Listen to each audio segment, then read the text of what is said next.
In the name of Yahushua HaMashiach, may this word bless the hearers and give glory to the Most High. Amen.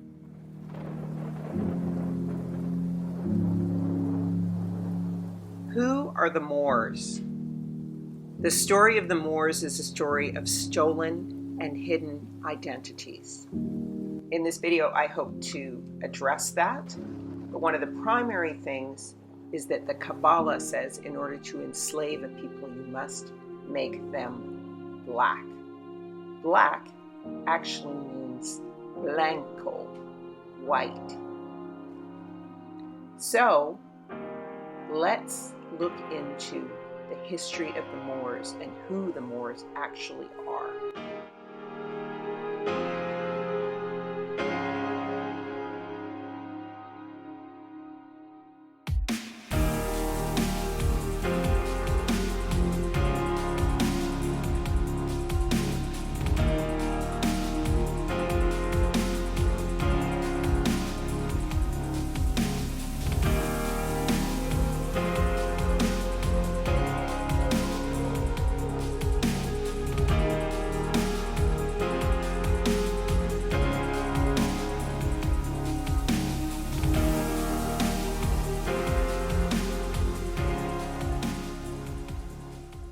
So in our last part of the series, we went over the life of Hannibal. And guys, I actually have to apologize. I had the wrong timeline up there. So I had Hannibal in 500 BC, whereas you can see from this timeline that that is not correct.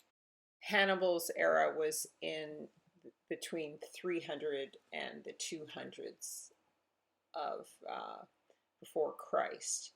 So, and he also had a brother who came after him, who was quite militarily excellent as well. He was just eclipsed by Hannibal. And if you notice the picture I use, even that makes a mockery of him.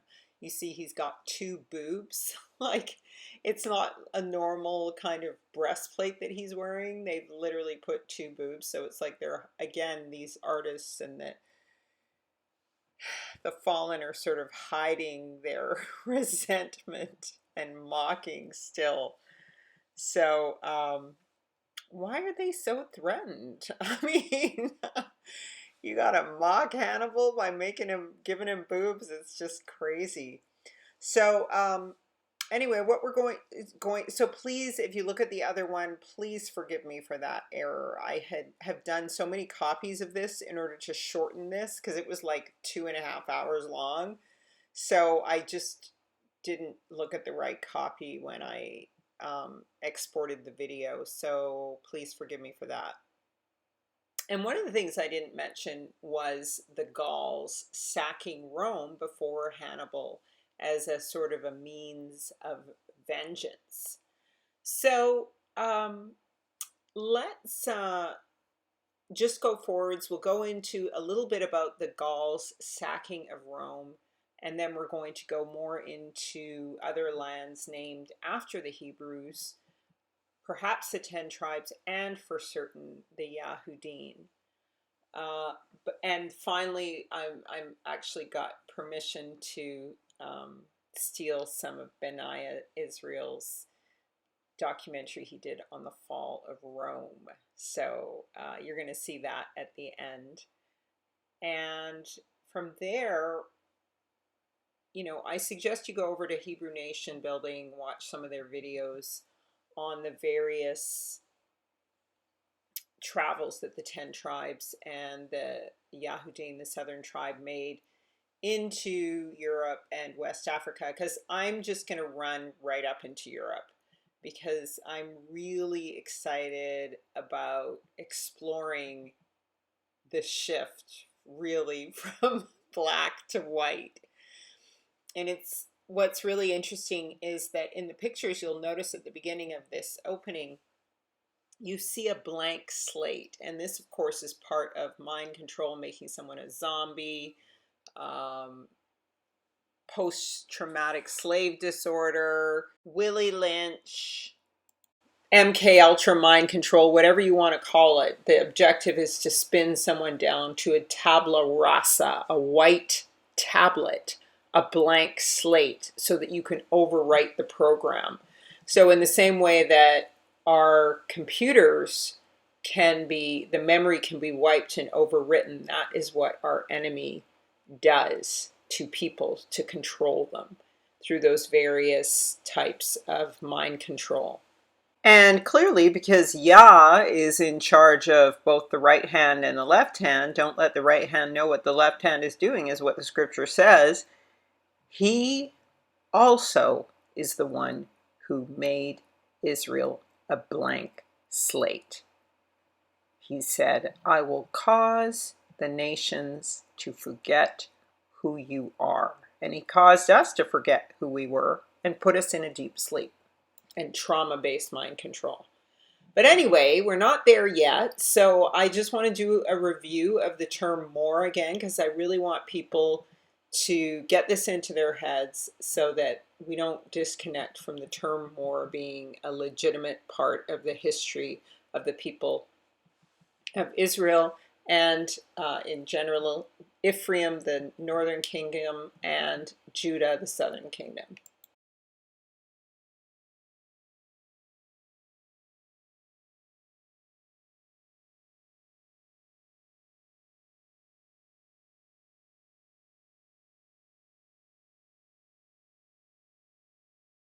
So, in our last part of the series, we reviewed the fact that one of the primary places where the term more comes from is from this hill of Moreh in the northern kingdom of Israel.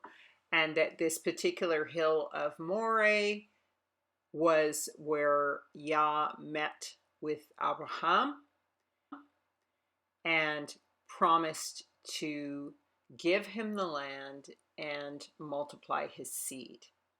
This is also the place where Israel made a covenant with Yah to be blessed or cursed according to whether or not they obeyed the law.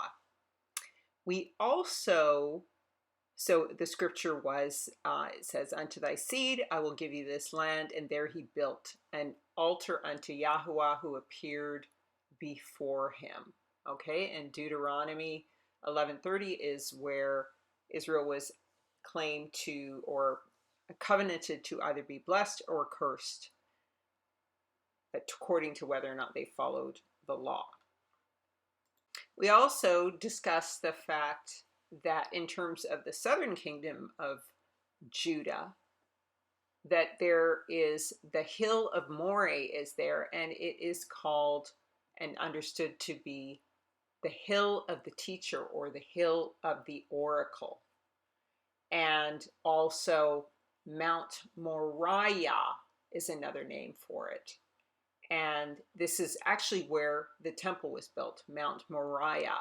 And there's a whole etymology that we can look at in this English etymological dictionary that ties all of these Hebrew terms that have the word more in them as the prefix together. We have the fact that Micah was a Morishite, and Mordecai, the uncle of Esther, his name was Mordecai. We've already talked about mores being teachers, and we've talked about Micah being a Morishite. He was called a Morishite. We've also looked at the fact that Moriah is the mountain where the temple was built. And when we look again at this British etymological dictionary, we end up with the last word Morpheus. Being Morpheus in Greek and Roman mythology is also the son of the sleep and the god of dreams who lay on an ebony bed in a dim lit cave surrounded by poppies. He was also the son of Hypnos, from where the word hypnosis comes from. Okay, so it relates to being hypnotized and put into a deep sleep. And what does it say in the scripture? That a blindness in part has come upon Israel and they are in a deep sleep. Morpheus meaning to transform. And of course, Morpheus is the character in the Matrix who awakens Neo, who awakens the seed from their sleep with the red pill of the blood of Yeshua HaMashiach. So going forwards here, we're going to look purely at this timeline of history to watch this metamorphosis of the Moors, moving all the way from Israel all the way to Mauritania, which was actually where the gates of Gibraltar are and where Morocco meets Spain. From even 1100 BC, that area was called Mauritania. We've already mentioned the Phoenicians being associated with the Moric snail, purple dyes, and being called Levant, like the Levites. And so that is one iteration of the Moors. We'll start with North Africa. We'll go up into Spain, into Britain. We'll discuss the point of the Arab invasion, and we'll head all the way up to 1492 and even into today to find out where everybody went. But for now, we're just going to, for the sake of this series, we're just going to go, we're going to go into other names that the Hebrews and Israel or the Yahudim were called as they went through their metamorphosis from Israel to black. And so again, to keep track of all of this, we're going to look at the timeline as our measure of this transformation all the way up approximately until the time of Spain and Morocco and going all the way up into Europe eventually, up until the fall of the temple and the time when the Yahudim headed to Mauritania and Morocco.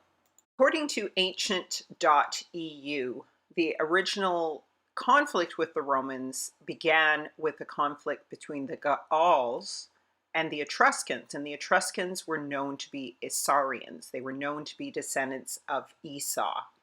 So the Battle of Alea between the Gauls and the Roman Republic was fought in 390 BC. The battle was fought at the confluence or the meeting place of the Tiber and the Alea rivers, 11 Roman miles north of Rome. So that's very close. And then Rome was subsequently sacked by the Senones, who were a group of Gauls. And again, that was July 18th, 390 BC. On July 18, the Roman army met the Gauls 11 miles from Rome. The Gauls were in the left bank of the Tiber River, close to its confluence with the smaller Alea River. Alea was behind the Gauls, with hills to their left and the meandering Tiber River to their right. A 15,000 man strong Roman army was the legion, and 6,000 Roman citizens of the legion fought in the army. Well, now they say well over 30,000 Gauls faced the Romans, and the Gauls were light infantry. There was a very ferocious and confusing fight. The momentum of the barbarians completely shattered a Roman phalanx. The left wing of the Roman army and most of its center were swept toward the Tiber River, and along the banks the Gauls hewed down the panicked Roman army, and the Romans dove into the river and were wounded there or pulled under by the current. And the Romans that did make it across gathered at the Etruscan ruins. And only a third of the army supposedly survived, probably less, and the Gauls lost barely any of their men. So by all accounts, the Gauls sacked Rome. Well, first of all, the battle is very clear that the Roman soldiers were pushed back against a river and then started to drown in the river because it was a scrimmage attack. There wasn't enough time for the Romans to prepare for an organized war or war strategy, and they were utterly defeated by the Gauls. And then the Gauls pressed into the city of Rome, and then there is a story that the Gauls eventually were willing to take gold in exchange for leaving the city of Rome. And then there's all these different stories about how some guy refused to give them the money and then utterly defeated them, and they absolutely disappeared after that. But then there's an account that they were hired by Rome several months later. So long story short, they sacked it. And it was a terrible defeat to Rome. And so there's all of these stories that try to, because as with the Egyptians and with the Romans and with the Babylonians, they always try to change and alter history to make the victor or the current ruling people look like they were the victors in the situation. But because there's so many confusing stories, and the clearest story is that the Gauls beat these Roman soldiers, sent them into a river, drowned many of them, and then actually went into Rome. And then the Romans actually got them to remove themselves from Rome in exchange for gold. And they had somewhat of okay relations with them because later on they were hired for other military maneuvers. And so it looks like they were able to act as the battle axe of Yah to send vengeance against the nation, the pagan nation of Rome, for what they did to the Carthaginians. And keep in mind, just like with Hannibal, he wanted to negotiate with them. Why? Because they were Isaurians, they were Edomites, and they were not allowed to attack and kill their brothers. And so this was, again, as the case was with Hannibal, this was their strength and their weakness. They wanted to negotiate. So just to be clear, this battle with the Gauls was about 50 years before the Carthaginians came in, about 50 years before that, in about 300 to 390 BC. There's I've seen various dates, so that's the date I'm going with. So we see that the 10 tribes were called many, many things. They were called Moors, they were called Carthaginians, they were called barbarians. And so why are their lands called Eber or Iberian? And so once again, I went over the Eber, the Hibernia, the Ebo tribe, and the location of Hibernia. You can see it here. You can see Mauritania or Morocco, and then this region, once again, is the Iberian Peninsula. And so here you see Ebro land is here. This is the Iberian Peninsula. One of the cities here is named Malacca. Malacca means king, angel, or priest. It's a common word, Hebrew word, used to describe a king, angel, or a priest. Also, in that region, they had a city named Tamarron, that was in this kingdom. And of course, Tamar was a place in Israel, and both on the Iberian Peninsula and in Israel. So you can see there's a place called Tamar, and there are actually a couple of women in the Hebrew line who were named Tamar. And that's derived from the tamarind tree, okay? So there was a tamarind tree. And so now when we look at this Eber Hebrew, we find out that there's also a Hibernia in England, which is, well, basically Britain. It's Scotland, Ireland, and England. So here's another picture of Hibernia or Britannia. Okay, so Brit means covenant, Hibernia means Hebrew, and so Britain is the Hebrew land of the covenant. And so what we find when we start to look at the history of the people in Scotland, that history starts, well, he's actually not the first king. There are other black kings, but one of the most notable is Kenneth III, the King of Scotland. And he's Kenneth Dubh, also known as Kenneth the Niger or the Black King of Scotland. And so he was around in 900 AD or CE. And a curious aspect of the history of Scotland concerns various stories about Kenneth. King Kenneth was also known as Kenneth the Niger or Kenneth Dubh, a surname which means the black man. Dubh, Mac, male, Cullum. So you see the Mac in there, possibly for the Maccabees. We're not sure. Likely descendants of the Maccabees, he was among the dominant Moors in Britain during the 10th century. Niger and Moor were used interchangeably for sons of Jacob. Hence, they had the Union Jack, the unification of Jacob flag. It's a matter of history that many seafaring warriors were North African Moors who traveled via Iberia into Europe and joined in many cultures and held power and position. And Niger Val Dubé lived and reigned over certain black divisions of Scotland, and some histories state that a race known as the Sons of the Blacks succeeded him. So you see J.A. Rogers' Saxon race, also known as Kenneth the Niger or Kenneth Dubh, a surname which means the black man. So once again, he's the black man. And these are the two images that are often used to represent him. So, and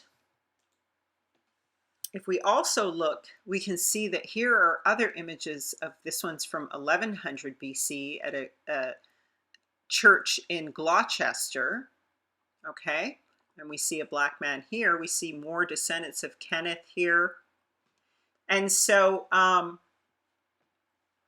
we know for a fact that Kenneth the Niger El Dubh lived and reigned over certain black divisions of our islands and probably white divisions also, and that a race known as the Sons of the Black succeeded him in history. And Welsh traditions also tell of these black people, and the legends and history of the Scottish Highlands are both witnesses to the existence of a purely black people. So this is from Nature Knows No Color line, page 70 and 69. And also in Africa, Moors continued to be the leading power, and to no little extent in India. They dominated the Mediterranean and North Atlantic and plundered coasts of Western Europe and the British Isles. They even conquered and ruled parts of Scotland. David McRitchie, eminent British archaeologist, says, so late as the 10th century, 3 of these provinces were wholly black, and the supreme ruler of them became for a time the paramount king of transmarine Scotland. Okay, so these are the black Moors ruling in Scotland. And we also see here again, Nature Knows No Color line, the Negro as a Moor or a blackamoor. And here's a book by Ahmed Ali, and it shows the black cults, the ancient African civilizations in Ireland and Britain. And so again, Nature Knows No Color line, page 79 to 80. Since the Romans colonized Britain and were there fully 5 centuries before the Anglo-Saxons, it's safe to say that the Moors, the Moor as a surname was deposited into the English language before Anglo-Saxon.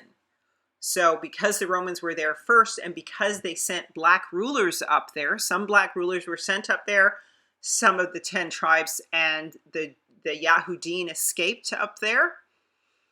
And again, in the British heraldry, even there are the quote wild men and women. In other words, men and women in their wilderness, not in their homes. And so they say here, nude and savage and all this sort of foolishness. So what shatters the theory that the English Moor comes only from moor or wasteland is that the families with the name Blackmore and Blackamoor, which comes from Blackmore, have black Moors in their coats of arms. And they've all traced their origin to English surnames. And the most natural one, which is best united with the name of a person, is that giving a designation which relates to his most conspicuous qualities, the color of the skin.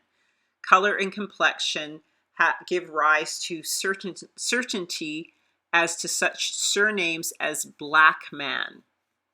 Sometimes families named Black and Black Men also have Negroes, Grand Mason, names like names a Niger with 3 Negroes in his coat of arms. So there's various images of the coats of arms of these people here. You see these British families and Moors of Yorkshire, and you see that they've got all of these Black noble families. And they'll say, oh, Moorish heraldry, look at how many Moorish soldiers these Europeans had. Well, no, these were their own empires. They had, after the fall of the Roman Empire, the Moors went and conquered Europe.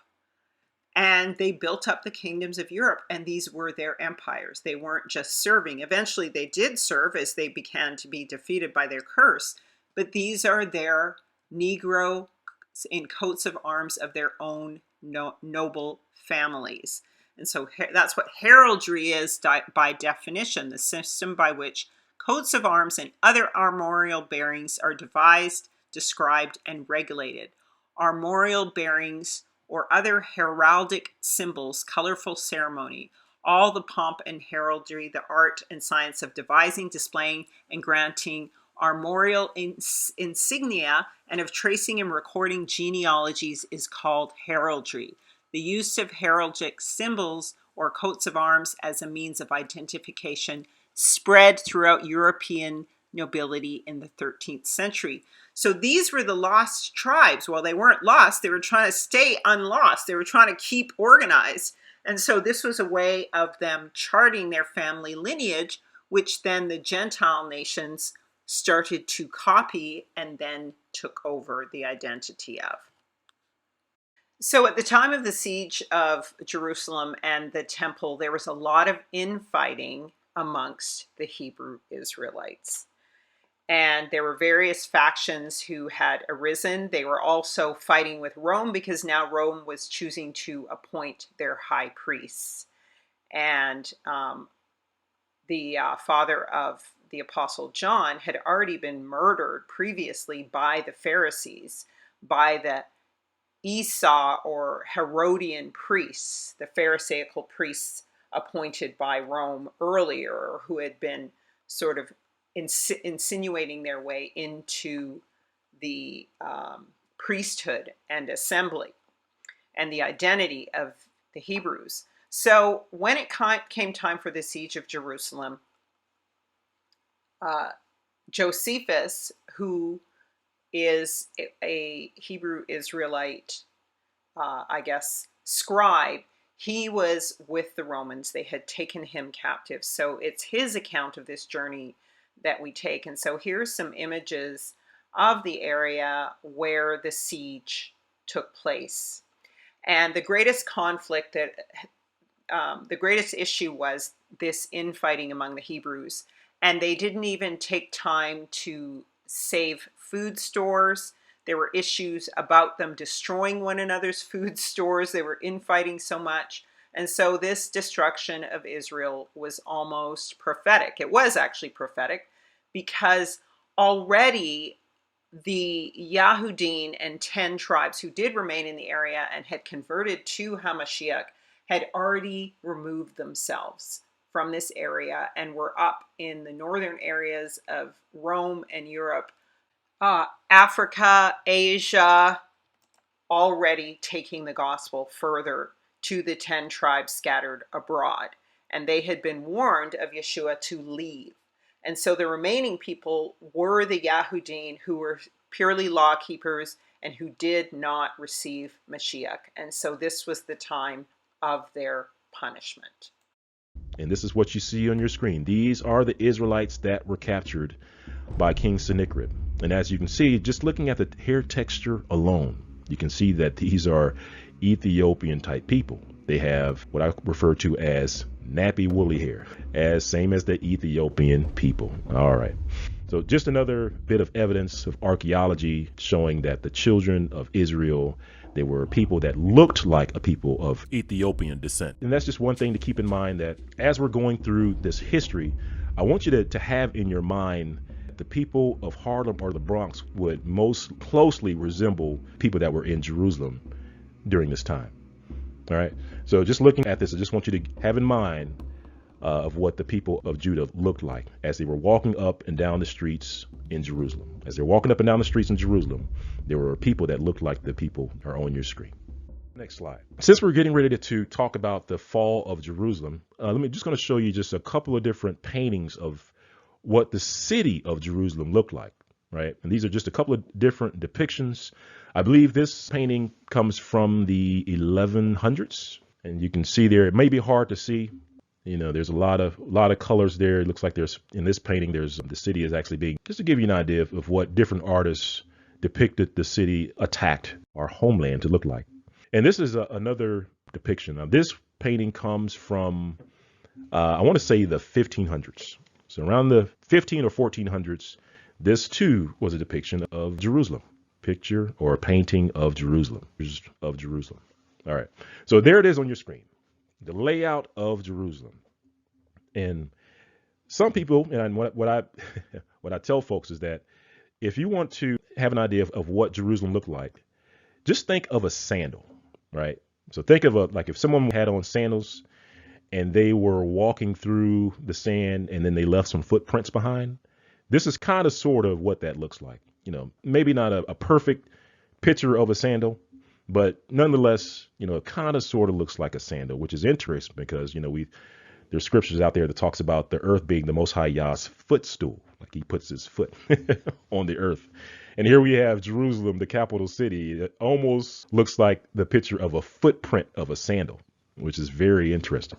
But the thing that I want you to take a look at, and I know you may not be able to see my mouse on the screen, but if you start off to the left, right, you start off to the left, this is where the Romans came into the city. You know, they started from the bottom left, came into this courtyard area or this area off to the left. And then from there, they moved over to the right.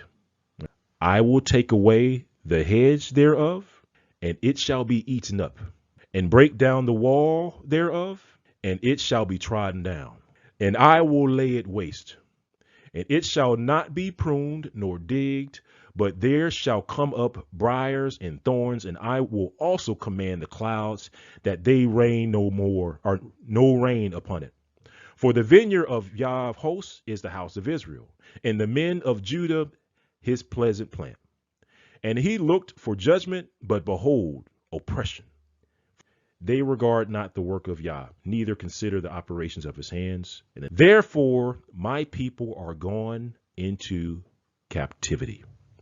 Well, there's a precept for knowledge, and knowledge is actually the word of the Most High. So this is actually saying that they don't have knowledge. They don't have the word of the Most High. But he's telling them that he's taken away the hedge. And as you can see in Isaiah 5, that the hedge gets taken away. And then in verse 13, it says, therefore, my people are going into captivity.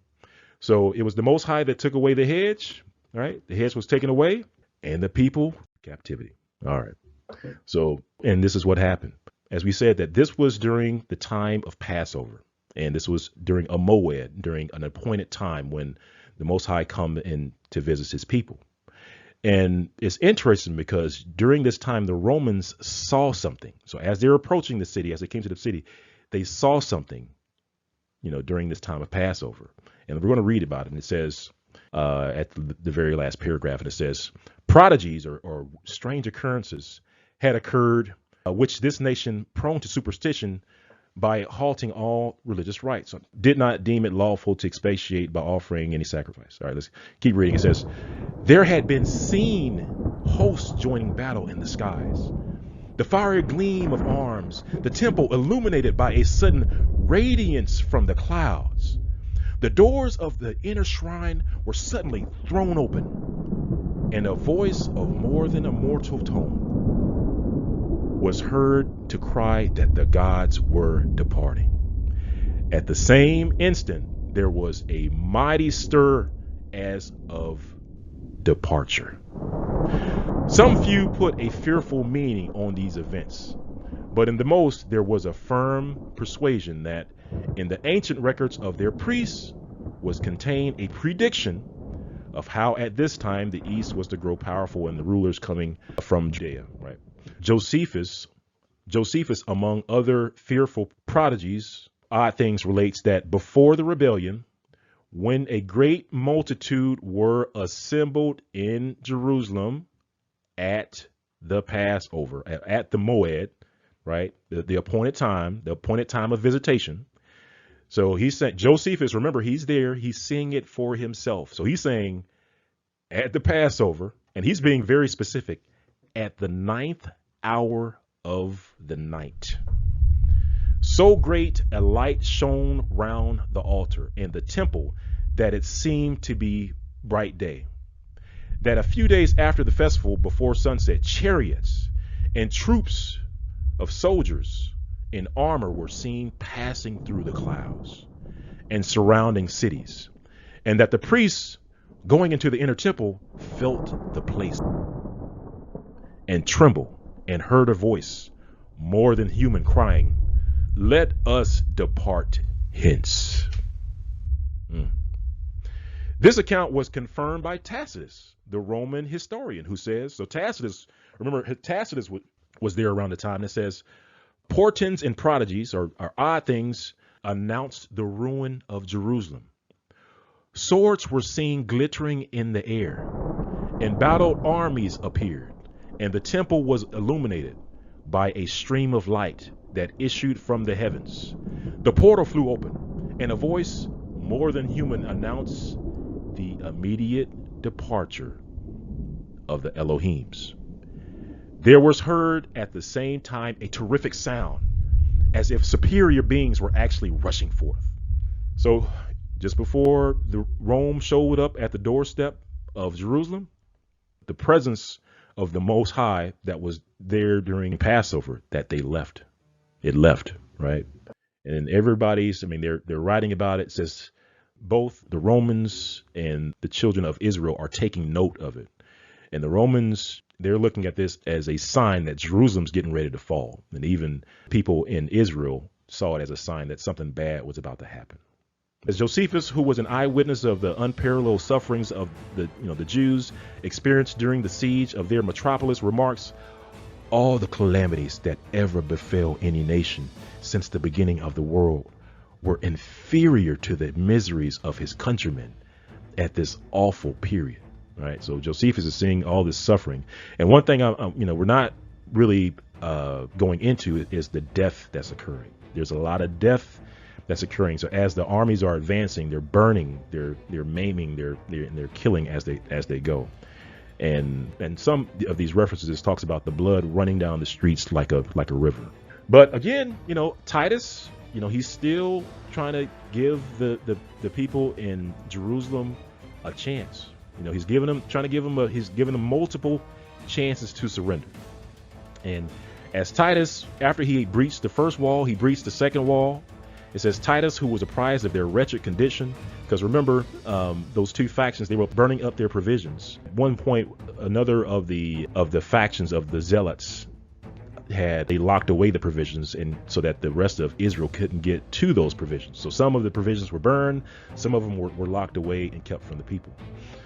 But Titus, he sees all this happen, and he stopped the siege for 4 days. Titus, he's looking across and he's seeing the children of Israel, the children of Judah, like they're starving. And as to kind of persuade them to give up, he starts handing out food in front of the wall. Right? He's handing out food, imploring the people to give up. Say, hey, give up, get some food. At least you'll be able to save your city. We may not kill all of you. Who knows exactly what the conditions were. But Titus, he gave them a choice. And Josephus was again sent over and over again. And at the very bottom, it says he exhorted them in the most pathetic terms to save themselves, their temple, and their country, right? Wouldn't allow it to happen. And it says the Jews were forcibly seized by the Romans without the walls. Just talks about all that death and destruction that we spoke about earlier. And how when the Romans killed them, they put them on crosses, and they were killing so many of our people per day, like over 500 people were being killed a day, and that they were erecting these crosses. It says, famine made them so daring in these excursions that 500 and sometimes more suffered this dreadful day. And on the day, on account of the number, Josephus observed that place was wanted for they were crucifying them on crosses. It says, such was the preserving spirit of the soldiers that in 3 days they enclosed the city by a wall nearly 5 miles in circuit. So that shows you that there had to be a lot of Roman soldiers in order to put up a wall in 3 days, 5 miles long. While all this is happening, these zealots, another wicked thing that they did was, in order to, keep the people fighting, they pretended to have prophets, literally paid prophets, paid guys, priests to prophesy to the false prophecies to the people. And you can see it here. It says, by hiring a set of wretches, pretenders to prophesy, to go about the city and declare the near approach of a speedy and miraculous deliverance. So we're actually getting close to the end. So it's just about game over for Israel. When Josephus was sent for the last time to John, he's sending Josephus over to John to see if they would surrender. Short answer is no. So what happens?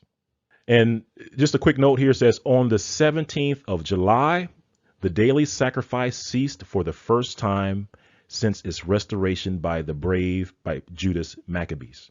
So if you're familiar with the book of Maccabees, how during Maccabees, they reestablished the sacrifices at the temple when they retook Jerusalem back over. What this reference is saying is that, so sacrifices continued from the time of the Maccabees up until 70 AD. This is when it stopped. And it says the daily sacrifice ceased for the first time since its restoration, right? And you can see that it says at the very bottom, it says the Roman commander had determined in council not to burn the temple. So even the Roman commander did not want to burn the temple, but they weren't giving him a choice. And you'll see that. But as the strength of the wall eluded the force of all his engines. So basically the wall around the temple, it wasn't budging. They weren't going to breach that. And it says his troops next endeavored to scale it. So they tried to climb it. They were repulsed, so they couldn't get past it with considerable loss. So they were losing men left and right as they were trying to scale this wall in order to get to the temple. It says when Titus found that his desire of saving the sacred building was likely to cost many lives, he set fire to the gates of the outer temple, which being plated with silver, it burnt all night. And the flame rapidly communicated or spread to the adjacent galleries and other things. And says Titus, who was still desirous of preserving the temple, caused the flames to be extinguished. All right, put it out. I don't want to destroy the temple. And it says, and appeased the clamors of his troops, who vehemently insisted on the necessity of razing it to the ground. So notice here that the people that Titus is commanding, that's causing all this death and destruction, his troops, basically, it was his troops that insisted on raising the temple to the ground. In other words, they insisted on digging this temple up. And we're going to actually read about this in scripture, because this points to, we can actually find out who these people are that are insisting that this temple be raised to the ground. And what you'll find is that it is a people that hate the Most High Yah, that they are the enemies of the children of Israel, right? They're the enemies of the children of Israel. So Titus, for a moment, he gets these troops of his that were insisting on raising the temple to the ground or burning it up. It says the uttermost exertions of Titus to save the temple were, however, ineffectual. And it says our Savior had foretold its total destruction. So it was prophecy had to be fulfilled one way or another. And his awful prediction was about to be accomplished. And now, says Josephus, the fatal day approached in the revolution of ages, the 10th of August, emphatically called the Day of Vengeance, in which the first temple had been destroyed by the king of Babylon. So on the same day that the first temple was destroyed by the king of Babylon, the second temple, or the temple during 70 AD, was destroyed on the same day. And this is how it happened. So while Titus was reposing himself in his pavilion, so while Titus, he's taking a break, he's relaxing in his pavilion, a Roman soldier Remember, Titus had some Roman soldiers that were, they really wanted to burn this temple to the ground. All right. So this is kind of like the scene out of a movie where you just have this lone soldier, and he's walking towards the temple without receiving any command. He sees some of the blazing material, and with the assistance of another soldier who raised him from the ground, he threw them through a window into one of the apartments that surrounded the sanctuary. And basically what happens is that the temple starts going up in flames. So Titus, he's kind of relaxing. He hears all this commotion. So it says, Titus, being awakened by the outcry, hastened to the spot and commanded his soldiers to exert themselves to the utmost to extinguish the fire. So this wasn't Titus that was doing this. This was the soldiers Titus were commanding that did this, that wanted to raise the temple to the ground. I'm stressing that because it's a specific people that did this. And it says he called, urged, threatened his men, but so great was the clamor and tumult that his entreaties and menaces were alike disregarded. The exasperated Romans resorted thither from the camp, or killing the Jews. So basically, temples going up, the soldiers, they're killing folks left and right. They're killing our forefathers left and right. It says the dead were heaped about the altar, and a stream of blood flowed at its steps. Still, as the flames had not reached the inner part of the temple, as Titus with some of his chief officers entered into the sanctuary in the most holy place, which excited his astonishment and admiration. After having in vain repeated his attempts to prevent its destruction, he saved the golden candlestick, the table of showbread, the altar of perfumes, which were all of pure gold, and the volume of the law, wrapped up in a golden tissue. And upon his leaving the sacred place, some other soldiers set fire to it. So you can see those same soldiers then made their way into the inner place where Titus was, and they started burning that. Titus, he was able to take things out of the inner temple. And even this is in Italy, and on there they depict the things that were taken out of the temple during this time. So they're also confirming what happened, all this stuff that they were able to take out of the temple. The conquest of Jerusalem being now completed, the Romans placed their ensigns upon the walls with triumph. They next walked the streets with swords in their hands and killed all they met. Amidst the darkness of that awful night, fire was set to the remaining divisions of the city, and Jerusalem, wrapped in flames and bleeding on every side, sunk into utter ruin and destruction. And of how many people were killed, it says the number of those destroyed during the war, which lasted 7 years, is computed to have been 1,462,000. When the sword had returned to his scabbard for want of objects, it says, Titus commanded the whole city and the temple to be demolished. All right. And upon viewing the strength of the works, he exclaimed, "We have fought with the assistance of God. It was God who drove the Jews out of these fortifications. For what can the hands of man or the force of machines effect against these towers?" So basically, as Titus is leaving, he's looking back, looking around, and he was like, it was God that did this. Because he was looking at the towers. He was like, there's no way that a man could conquer the city. There was no way that could happen. And of course, the key part, the civil war, the strife, the beef, the fighting amongst Israel, which caused that to happen. But just before we close this out, let's take a look, because I tried to stress that there was a people that participated in the destruction of Jerusalem, that they were most vehement as far as raising the temple, destroying the temple, and killing people and cutting them off as they were trying to escape. There was a certain people that did this, and we can actually find this in the scriptures as we first take a look at Psalms chapter 137. And we're going to start at verse 1, and it reads, "By the rivers of Babylon, there we sat down, yea, we wept when we remembered Zion. We hanged our harps upon the willows in the midst thereof. For there they that carried us away captive required us a song, and they that wasted us required of us mirth, saying, Sing us one of those songs of Zion. How shall we sing the Yah's song in a strange land? If I forget thee, O Jerusalem, let my right hand forget her cunning. If I do not remember thee, let my tongue cleave to the roof of my mouth. If I prefer not Jerusalem above my chief joy. Remember, O Yah, the children of Edom, in the day of Jerusalem, who said, raise it, even to the foundation thereof.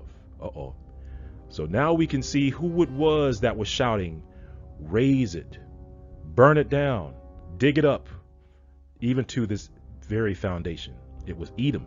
And it says, then it also calls Edom, it says, verse 8, O daughter of Babylon, who art to be destroyed.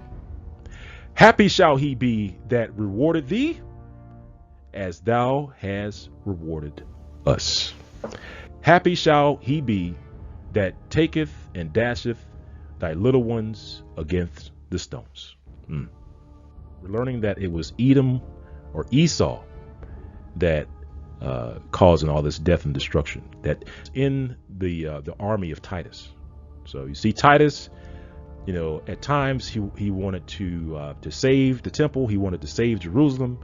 He wanted them to surrender, but there were people that was with him, that was with his army, that kept pushing for this destruction. All right. And as we see, it says, and this is from the book of Obadiah, chapter 1, verse 10. And it says, for thy violence against thy brother Jacob. This is talking about Edom or Esau. It says, for thy violence against thy brother Jacob, shame shall cover thee, and thou shalt be cut off forever.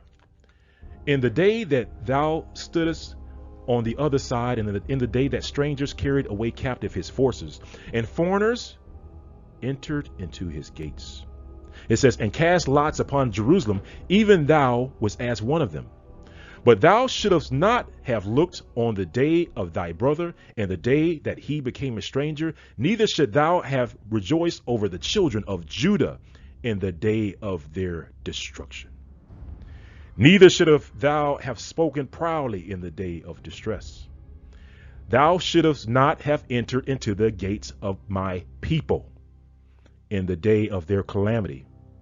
Yea, thou shouldst not have looked on their affliction in the day of their calamity, nor have laid hands on their substance in the days of their calamity.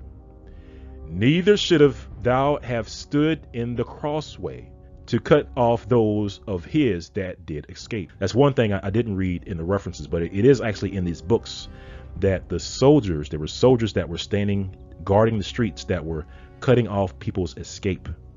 So we see in the book of Obadiah that it was Esau, that it was Edom that was in the guarding the cities, and that was cutting off the escape of the Most High Yah's people, because they wanted to destroy the children of Judah.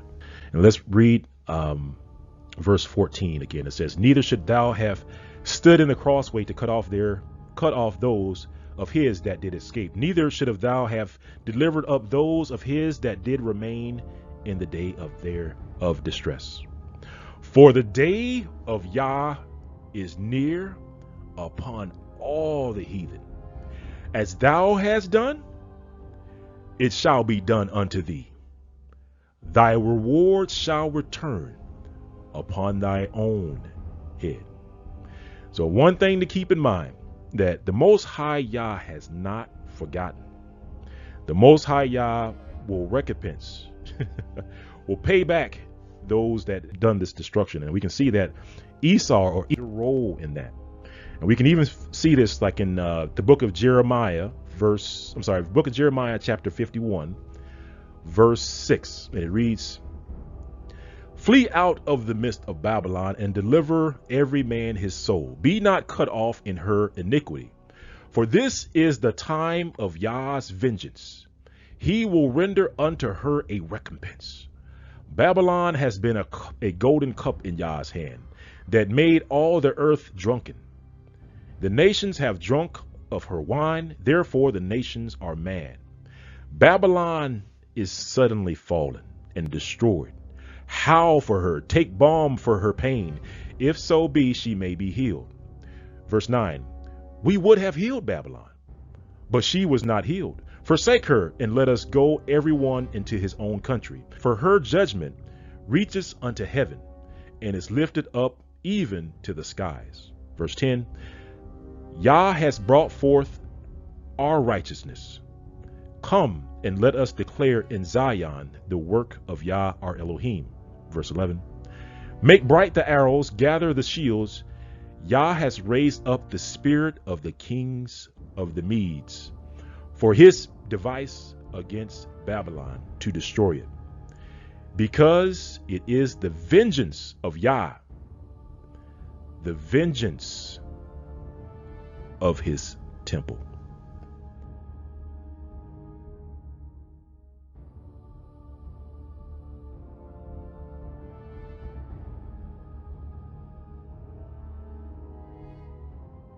So when we look at the famous Hannibal of Carthage, and we look at this region around Cyrene, there's definitely a connection. And we can look into the annals of the famous historian Flavius Josephus and his Antiquities of the Jews after 70 AD. And we find out something about the area of Cyrene in Egypt and the people who dwelt there. And what he says is that there's talk of someone named Lucius being sent to put an end to the sedition that our nation, meaning our Hebrew Israelites, of whom the habitable earth is full, had raised in Cyrene. So here we are talking about Cyrene, where he speaks thus: there were 4 classes of men among those of Cyrene, that of the citizens, that of husbandmen, the third of strangers, and the fourth of Jews. Okay? 4 classes of men. Some of them were Jews. Now, these Jews are already gotten into cities, and it's hard to find a place in the habitable earth that had not admitted this tribe of man, and it is not possessed by them. And it hath come to pass that Egypt and Cyrene, as having the same governors and a great number of other nations, imitate their way. Whose way? The Jews' way, the Hebrews, the black Hebrew Israelites' way of living, and maintain great bodies of these Jews in a peculiar manner,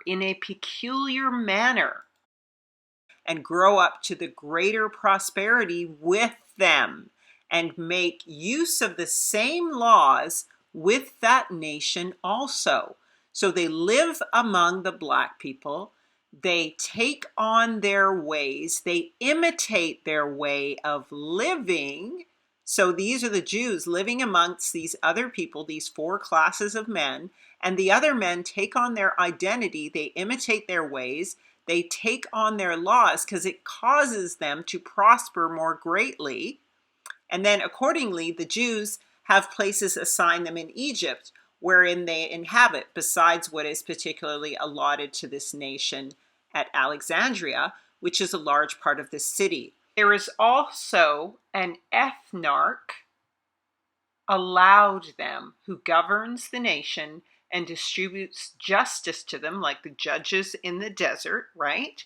So this is an ethnic kind of monarch among them, among his own people, and takes care of their contracts of the laws to them belonging, as if he were the ruler of a free republic.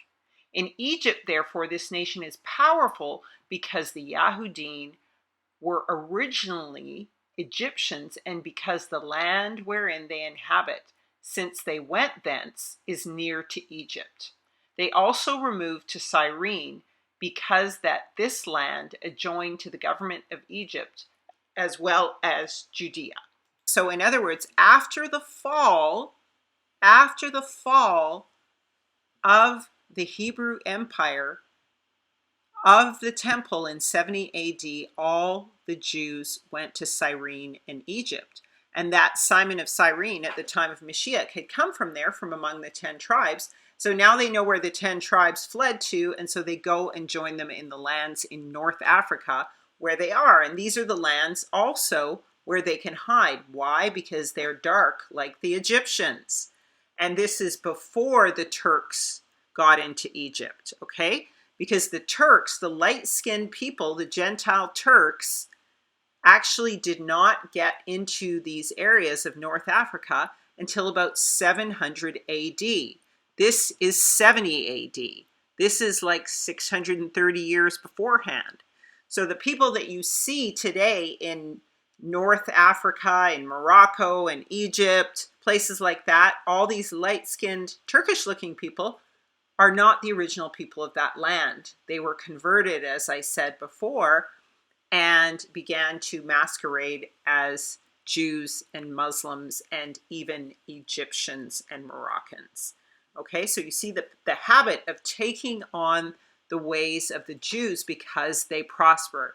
And this is the black Jews, the black Israelites, who are eventually taken into captivity to the four corners of the earth. So,